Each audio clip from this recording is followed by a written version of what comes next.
भेंडी बारीक चिरून घेतली आहे, कांदा, मिरची, कढीपत्ता, कोथिंबीर, जिरं, मोहरी, हिंग, पाव वाटीभर पेल्याभर तेल घेतले, मीठ, कोकम आणि हळद.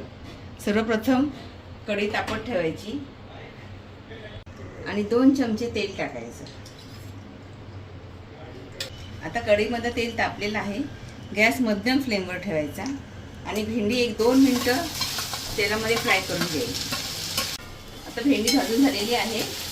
2 मिनटं फक्त भाजायची. तिला आता मी काढून घेते. गॅस बारीक करते. कढईमध्ये 4 चमचे तेल टाकायचं. त्याच कढईमध्ये आता तेल तापलेलं आहे. आपण फोडणी करून घेऊया. त्यासाठी आधी मी जिरं, मोहरी आणि हिंग टाकते. गॅस बारीक करायचा. नंतर मी कोकम टाकणार आहे.